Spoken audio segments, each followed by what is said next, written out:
The president weighed in just as any father would, based on the limited information that he had, said White House Press Secretary Sarah Huckabee Sanders, effectively confirming the Post's report that President Trump personally drafted Donald Trump Jr.'s misleading statement about his meeting with a Russian lawyer proffering dirt on Hillary Clinton.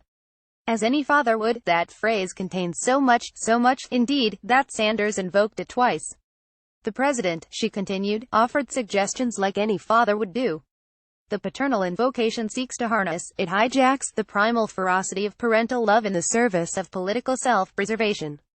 Your kid's in a bit of trouble, no matter that he's a 39-year-old man, he is still your child, so he turns to you for help.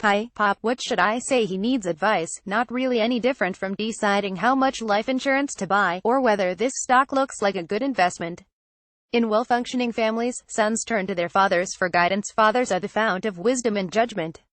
Who can fault a parent for rising to a child's defense? But of course, for all of Sanders' treacly effort to hallmarkize this touching family moment, it was anything but. This was less father knows best than father stonewalls best.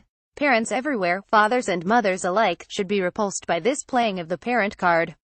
As any father would, fathers are supposed to teach their children the difference between right and wrong. My father taught me not to lie. Donald Trump Jr.'s father taught him to shade the truth, in this case, so much that it was in total eclipse. The statement that Don Jr. issued is true. There's no inaccuracy in the statement, Sanders said. No technical inaccuracy, perhaps, but little actual truth. We primarily discussed a program about the adoption of Russian children that was active and popular with American families years ago and was since ended by the Russian government, but it was not a campaign issue at the time and there was no follow-up. Trump Jr.'s statement read. In fact, and it took multiple iterations for the full facts to emerge, Trump Jr. eagerly accepted the meeting, and invited top campaign officials, in hopes of getting the goods on Clinton. Primarily was the classic Trumpian hedge behind which Sanders so unconvincingly hid.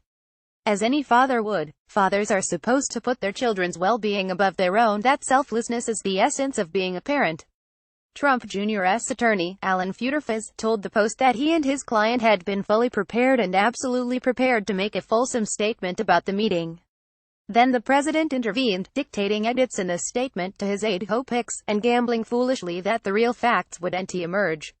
When, inevitably, they did, it made Trump Jr. look bad. If it's what you say, I love it, he told the Russian attorney of her Clinton offer, but also provided evidence of some willingness on the part of the Trump campaign to collude with the Russians.